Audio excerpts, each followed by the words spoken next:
I will start the recording. And hi, I'd like to welcome everyone. Sorry about the technical difficulties. Uh, it appears that we're so popular we broke Zoom today, and we continue to just have some bugs here and there. Anyway, for our next session, we'll have Karen McCall, who's a senior advisor with Open Access Technologies. She's going to be talking about accessible document design basics. Karen, I'll pass it over to you, although I don't know how smooth of a transition this is going to be. Well, hopefully it will be smooth. Okay. All right, so next slide. Okay. Why do we want to create accessible digital content? The first reason is that if we create it once, we can repurpose it to other formats. For example, if I create an accessible Word document, I can then save it as an accessible PDF document, an accessible EPUB document. I can emboss it right from Word into Braille, and using the style sets in Word, I can also then easily scale that document to large print if I need it. Whereas if I create an inaccessible document, I'm going to have to fix that document in all of those formats to make it accessible. There will still be some minor touch-ups that you would need to do, but by and large, if you create it to be accessible once in the application you're working with, then when you convert it to other formats, next slide, then it will be accessible in those formats. And this is a slide that summarizes that, but also has an image of the different formats that I was talking about. You can also take an accessible PDF document, and when you export it using some of the tools, either in Acrobat, not the save as Word document, but the export PDF as Word document, then you're going to get a relatively accessible Word document as well. Because we are talking about different file formats, there are some differences between the formats. But as I said, by and large, if you start with an accessible document in Word or PowerPoint or InDesign, something like that, then you're going to be able to repurpose it into other formats. Next slide. So let's start with some of the accessible document basics. Next slide. Fonts are the biggest question that I get asked. Which font is the best font to use? And the answer is to use a Unicode font. A lot of people talk about using sans serif fonts like Arial or Calibri. And on this slide, I have an example of both a serif font and a sans serif font. The sans serif fonts don't have the little ligatures on the letters. So for some people, having those distractions are easier to read. I have a visual disability, and for me, the sans serif fonts like Calibri or Arial make reading very difficult because I do depend on the ligatures to provide some separation between the letters. So for example, if there's a D and an L together and it's in Arial, I can't see the distinction between the two letters. It looks like one letter to me. So my advice when choosing fonts is to make sure that you do use a Unicode font, like Arial or Times New Roman or Calibri or Cambria. Verdana, which was popular a while back, is a display font. So it is best viewed on a computer, but then if somebody prints it out, it's not going to be as readable. So as an organization, choose a font and then make sure that everyone in the organization uses that font. Next slide. The next question is, which font size is best? When Microsoft introduced the Calibri and Cambria fonts, they also reduced the font size, the default font size, by 1 point. So instead of having 12 points, it's 11. I bumped that up to 12 point because you have to consider we have a lot of people who are older. We do have people with learning, cognitive, other print disabilities, and people like me with visual disabilities. So I made it 12 point. As an organization, again, decide which is the font size that is best suited for your documents, and then make sure that everyone in the organization uses that font size, whether it's 12 or 14. As a text font, you don't want to go much above that unless you are creating large print documents. I know that there are a lot of instructors who will try and get down to 10 and 9 points, and there are people who want all of the text to fit on one page and make it unreadable for everyone. So make sure that when you are choosing a font size for your organization, that it is readable. And consider that you're working in a digital environment, and that if somebody does want to print out the document, then they're responsible for the number of trees that they use. Next slide.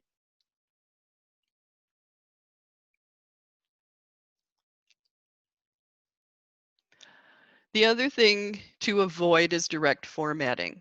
And I'm using Word as an example here, but if you are using InDesign or some of the other word processing programs, you do have access to using styles. By direct formatting, I mean that you select the text and then you fling formatting at it, whether it's a different font or a font size or a color or a border, anything that you are using as a font attribute, anything that you're using to enhance that that text on the page. So this slide has an example of a paragraph that was direct formatted. The base font size in the document is 12, but I wanted something to highlight the copyright, which usually is in smaller print. And so I simply selected the text and made it 10 point. The problem with that is that if someone is using their own style set with a font and a font size that they can see better, or if you do have to repurpose the document to large print, that one paragraph that I have isolated here in 10 point is not going to shift. Whereas if I had used a style, then the document would have scaled and I wouldn't have this problem. So try and avoid using direct formatting. And one of the things you're going to learn in terms of accessible document design is how to use styles. Next slide, please. So what does adaptive technology see? Why are we talking about styles, and why can't I select text and fling formatting at it? The image on the left of this slide shows you what a screen reader would see if you did not use styles. And I described it this morning as going to a bookstore, buying a book, and having the clerk hand you a bag that has one front cover, one back cover, all the pages with no page numbers, and everything is a paragraph on the page, and you have to figure out where things are, what order they go into, and basically put the content of the book back together again if you wanted to read it. So without using styles, without identifying headings or lists or tables or individual paragraphs, the screen reader will treat everything as just a plain paragraph, which means there's no capability to navigate. On the other hand, if I do use styles to identify topic changes, which is what I've shown on the right-hand side of the slide, then screen readers can get a list of headings, and we can move from heading to heading, from topic to topic. So if we're looking for specific information, we would get a list of headings, we would quickly find that topic in the book, press enter, and start reading right at that point. Next slide, please. So styles are fundamental. They are part of the key to accessible document design. And if you aren't familiar with what the styles pane looks like in Microsoft Word, this image has a picture of the styles pane, a typical styles pane. I have a heading 1, I have a heading 2, a heading 3. Normally we're sticking to about 3 levels of headings, although most best practices will allow for 6. Microsoft actually has 11 built-in heading styles. And as you can see visually, the headings will scale down. So a heading 1 might be 20 point, heading 2 might be 18, heading 3 might be 16. So that visually you can tell the difference between a major topic change versus subtopics underneath it. That information is given to those of us who use screen readers or text-to-speech tools. I have seen documents where headings 1, 2, and 3 are all the same size and all the same font, which makes it difficult for people who aren't using screen readers or text-to-speech tools to identify which is a major topic change and which is a subtopic or minor topic change. You also have things like a quote style, a table of contents style, a subtitle style. So for every part of your document, there is an equivalent style. And if there isn't one, you can create one. Next slide.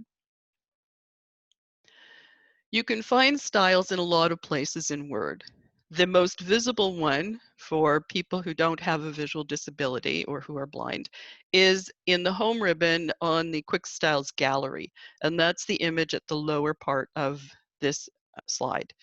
You can see that all of the formatting for the style is shown, as well as the name of the style. So you have your normal text style.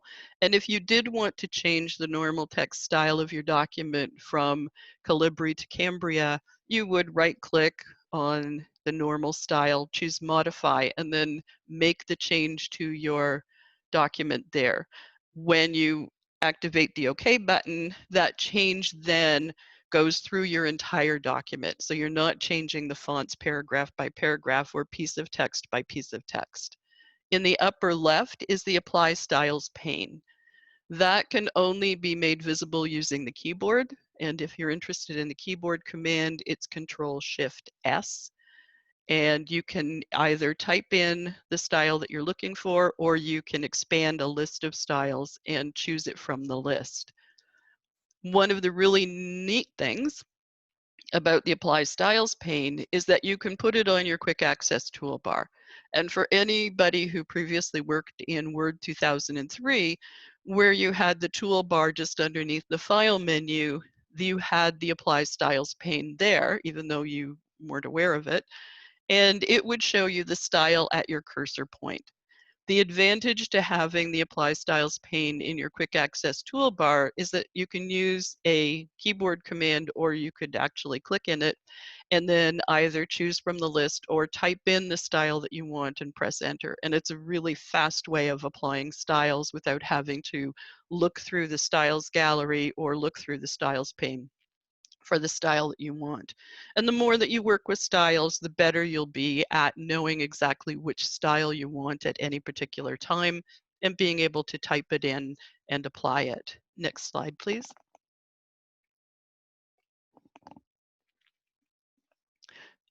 So headings in a document are used for navigation. And this is one of the reasons that it's important that headings be sequential. You move from a heading 1 to a heading 2 to a heading 3, and you don't move from a heading 1 to a heading 3. If you think about traveling from, and I'm going to use an Ontario reference here, if you think about traveling from Windsor to Toronto and going along the road and not coming across London, but knowing that London is supposed to be there, knowing that there's supposed to be a bigger city between Windsor and Toronto, you would stop, get out your map, you would look, you would start troubleshooting. And it's the same for those of us who are using screen reading or text to speech. If we move from a heading 1 to a heading 3, we think, well, wait a minute, we missed heading 2. We go back and we look and try and find that topic change, that level. Those of us who are using screen readers or text-to-speech tools can get a list of headings in our document, as I mentioned. But if you're using Microsoft Word, you can also get a list of headings. So you can see exactly what we see. And this allows you to then make sure that your headings are sequential. In the image on the right, where I do have some headings, notice that heading 1 is outdented to the far left. Heading 2 is slightly indented. Heading 3 would be slightly indented from that. So visually, you can see where the heading levels are, and you can tell whether one is out of sync or not. With headings, next slide, please. You are adding layers of navigation. I should mention that if you want to see the navigation pane in Word, and I have it turned on all the time, you go to the View ribbon Navigation pane, and it is a checkbox. So if I add headings in my document, I can then very easily go to the References ribbon in Word and create a table of contents. Don't use the galleries, just use the ability to create a table of content. The galleries, the pictures of tables of content that you have, will use content controls that are not accessible. So I have my headings in my document that I can either visually navigate the document with, or can navigate the document with using my screen reader or text-to-speech tool, or even voice recognition. From those headings, I can create a table of contents. And if you notice in the image, just as in the navigation pane, the heading levels are nested. They are nested in a table of contents. When I convert this document to a tagged PDF document, those headings then also become bookmarks. So I have 3 layers of navigation in my PDF document, and I have 2 layers of navigation in my Word document. The advantage of using bookmarks and being able to know where the navigation pane in Word is that I don't have to go to my table of contents. I can go to the bookmarks and find the topic as well.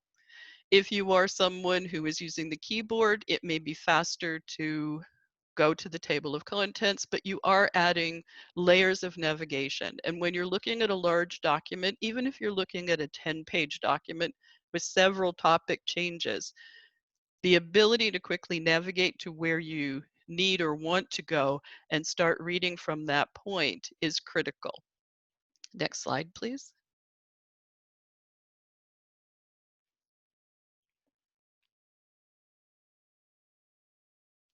Headings do exist in PowerPoint, and this is the only reference here that I have specifically to PowerPoint. Some of the other tools I'll talk about are the same in PowerPoint, but headings do exist in PowerPoint, and it's one of the reasons that you do not delete the slide title placeholder on slides and replace them with text boxes. The first slide where the title of your presentation goes, that is going to be a heading level 1 if you convert the presentation to tagged PDF. On all of your other slides, except the section break or section header slide, your slide titles are going to be heading 2s. So just as in Word, we have the ability to create kind of an outline, a structure to our document, we also have that ability in PowerPoint. So the title of the presentation is a heading 1. The slides that have the bullets or the comparison and things like that will have heading 2 using the default title placeholder. When you add a section header, you're changing the topic to a major change. So consider it like a chapter number. You have a chapter. And this allows you not to put the same repeated text at the top of every slide, just to remind them that now we're talking about Word, or now we're talking about PowerPoint, or now we're talking about key finding 1, now we're talking about key finding 2. So you can use the section header slides to divide your presentation into larger chunks. You also want to have unique titles on every slide. So no 2 slides have the same slide title. If you have 2 slides that are talking about the same content, then you can use continued. So for example, introduction and then introduction continued. If you have more than 2 slides, you can't have continued because that creates a duplicate slide. So the strategy that you would use is to have something like introduction -1, introduction -2, introduction -3, if it's a long-winded introduction. So you make sure that you have different slide titles. If you do have a slide where the entire slide is covered by a picture, or you don't want the slide title to show visibly, you can easily make the text white text on a white background or match the text to your background.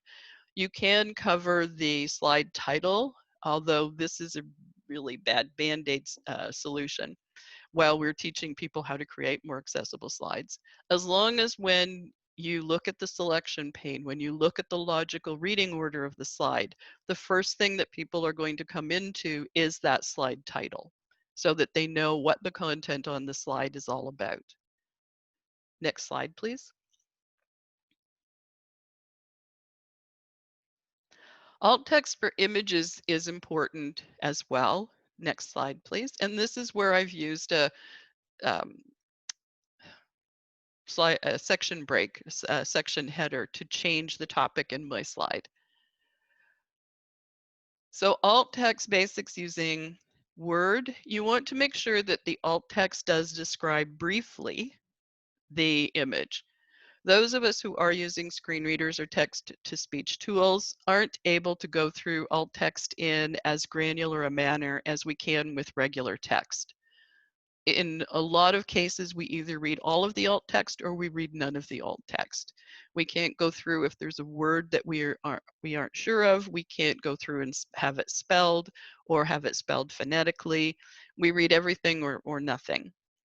In older versions of Word, you had that title area, which none of the adaptive technologies ever supported. And so now Microsoft has moved to just the description. You also don't want to start your alt text with things like an image of. We have to listen to that. So you want to make sure that your alt text is brief and concise. One of the things that I recommend is that, for example, if it were a photo of me, you would simply, for the alt text, say Karen McCall and in brackets photo. Only if there are different types of images in the document. For example, if I'm looking at a textbook about anatomy, I may have veins of the brain and in brackets diagram, and then alt text for another image may be veins of the brain and in brackets photo, so that we know the difference between you're presenting a photo versus a diagram. Next slide, please. In Microsoft Word, we have the ability to automatically generate alt text. And this is an example. This is in the latest versions of Word, Office 2016 and Office 2019. The ability to generate alt text has been around for about 3 years. And there are some things that I like about it and some things that I don't. Note that if you do use the ability to automatically generate alt text, you will get a line in the alt text saying that the description was generated automatically, and those images will show up in an accessibility check because you need to go and check the validity of the alt text. For example, the image on the right of this slide, which is of a river going through a forest, came up with the alt text, a river running through a body of water. So I would need to go in and I could check, replace some of this because it is a river. Instead of running through a body of water, it would be running through a forest. So in this case, I would have to modify this alt text to be more accurate about the image.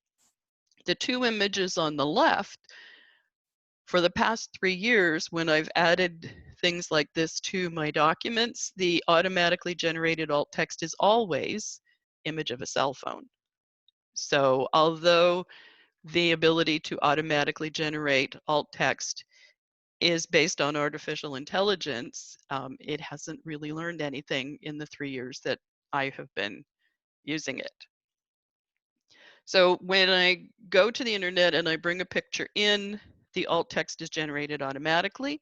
If I'm using something from my own computer, then I have the button in the alt text pane where I can activate it and choose automatically generate alt text, and then go and fix it if I need to.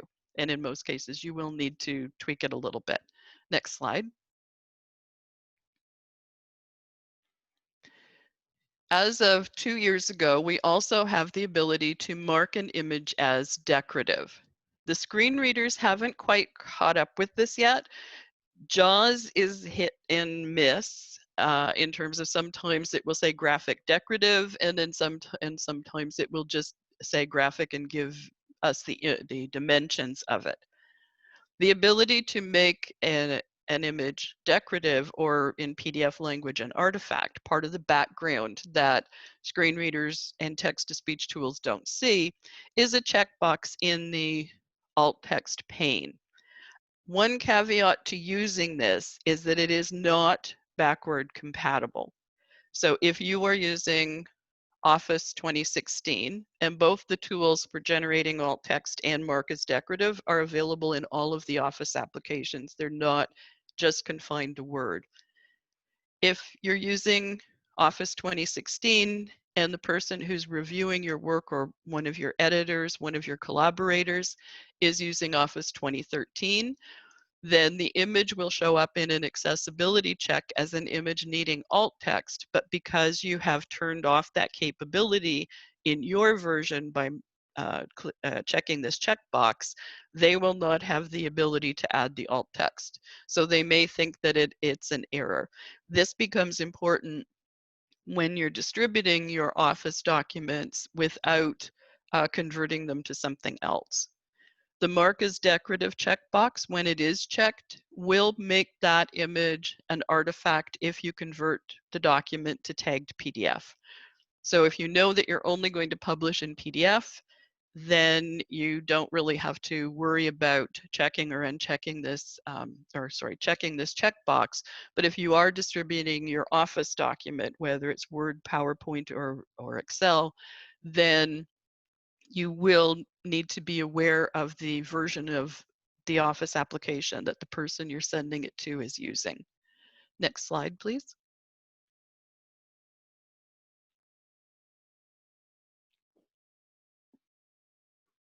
Whenever possible, use captions with your images. One of the reasons that we use captions whenever possible is that if someone prints the document and they're low on toner, or they may have a learning, cognitive, or other print disability, it may be difficult to visually decode what the image is. And if you have a caption underneath it, it will then provide that information to someone who's looking at the print version of your document. I tend to use the same text for the caption that I use for my alt text. I simply copy and paste it into the caption dialog, because as someone who does use a screen reader, if I hear the same information twice, then I skip over it, especially if it says figure 1 and then it starts repeating the same information that I have from the alt text. I just go on to the next paragraph. You can't always use captions, but it's a good idea to use them whenever you can. Next slide, please. Links are an interesting part of a document. Next slide, please.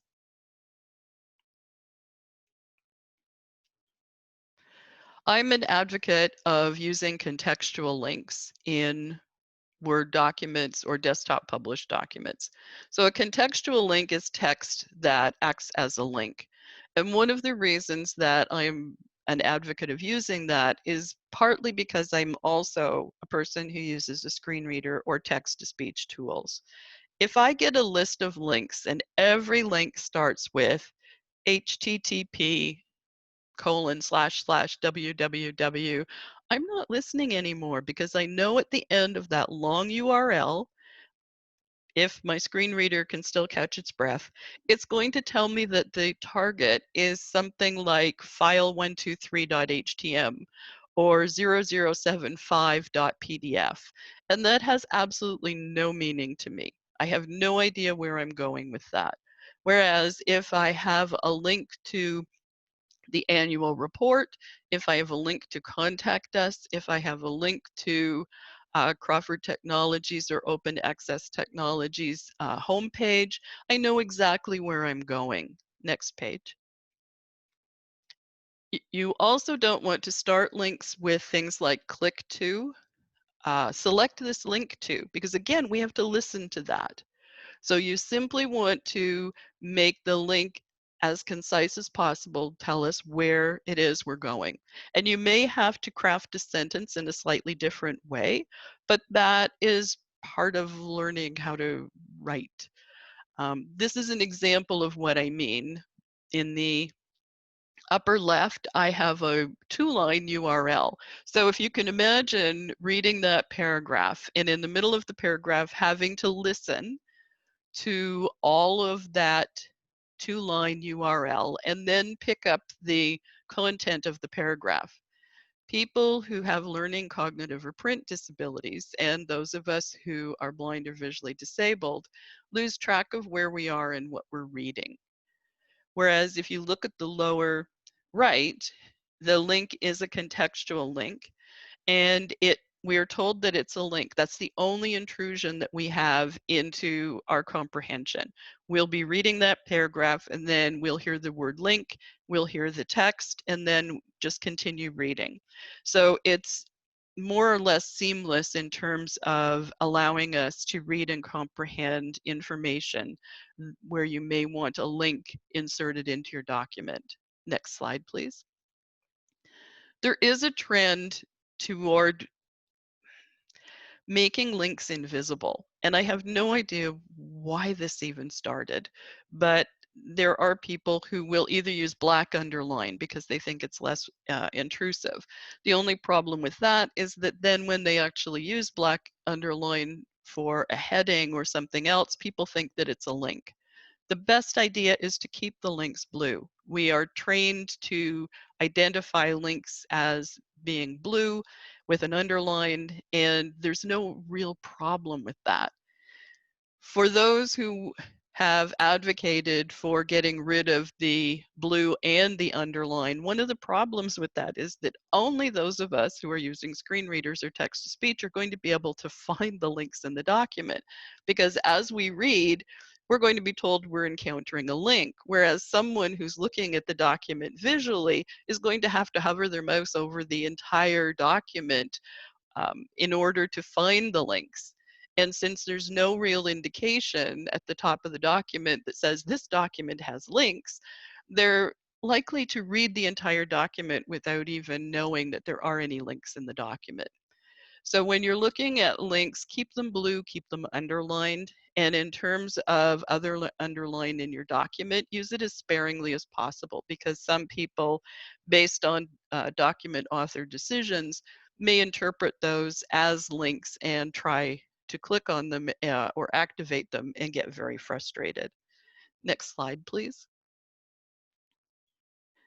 One of the tools that I use to supplement contextual links are footnotes. And the reason I do this is the same reason that I use captions on images. If somebody prints out the document, you can't tap on that link and then have the web page or the document pop up. So if someone prints out a document or meeting notes or an annual report and takes them to a meeting, and someone says, where is that? You know, what is the web address? Then by using footnotes, you have access to that. You can also use endnotes. I just prefer to use footnotes. It's a strategy that, again, doesn't work for all documents, but whenever possible, it's a really good strategy to optimize the accessibility of your document. Next slide. Tables are an interesting phenomenon. Next slide. As with web pages, and I know a lot of marketing emails do this, you do not use tables for design layout. If you do use a table, you must be able to identify column titles, so a header row, and row titles.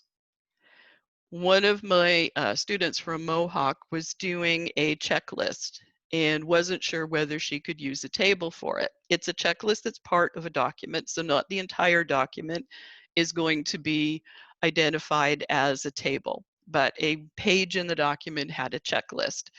So the way that we constructed it so that we would have column and row titles was that we had the task or the checkpoint in the first column, and then the second column was yes or no. Did you pass the checkpoint, yes or no? And you had to put a no in there if you didn't, because we didn't want to leave a blank cell in the table. So one of the sentences before you got to this checkpoint was that in filling out the table, you had to put either yes or no. You couldn't leave it blank. By putting the task or the checkpoint in that first column at the beginning of every row, we then had our row titles. So that if someone was using a screen reader or text-to-speech and somehow got lost or distracted, they could go into that cell in, say, column B, row 5, use the keyboard commands for navigating and reading tables, get that checkpoint, and then be able to put yes or no. One of the things people don't realize is that when we go into tables, we have separate reading and navigation commands, so that if you are using tables for design layout and you put a lot of paragraphs and lists, we don't necessarily get all of that information, and we don't necessarily get it in a logical order if we can access it. Our adaptive technology, when we go into a table, thinks we're going to be reading data. So if we try to use our text reading and navigation commands, we're fighting with our adaptive technology. And our adaptive technology is saying, no, wait a minute, I know we're in a table. You're trying to use the wrong keyboard commands. Therefore, I'm not going to give you information in this cell in any way that makes any sense to you. So you want to make sure that you are not using tables for design layout. You want to make sure that you can identify column and row titles in your table. You also want to make sure that your tables do not break across pages, or your cells do not, your rows do not break across pages. If the contents of one cell does not fit on one page, then that content really has no business being in a table. There is in Word for the past few years been the ability to add alt text to tables. None of the adaptive technology has ever supported that. I used it when it was part of the accessibility checker to simply say whether the table was uniform or non-uniform. And a non-uniform table, for those of us who use screen readers, is one that has merged or split cells. You also don't want to nest tables in tables, because a screen reader can only look at one table at a time. So although visually you may be able to see the relationship between that nested table and the bigger table, we are only focused in that nested table and can't see anything beyond its borders. Next slide, please. Hey, Karen, sorry to jump in here, but we are actually completely out of time. I know you all only right. have a few slides left. So for everyone on this in this breakout room, we will be sending out the slides after the fact. Yes. Karen, that was incredibly interesting. I do have a couple questions. I will email them to you afterwards. Okay. And then we'll distribute your answers to the group. All right. My All right, thank you apologies. very I much. tried to talk fast. No worries. You had a lot to go over.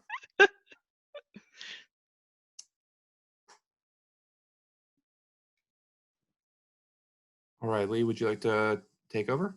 Yes, I will take over. And so next up are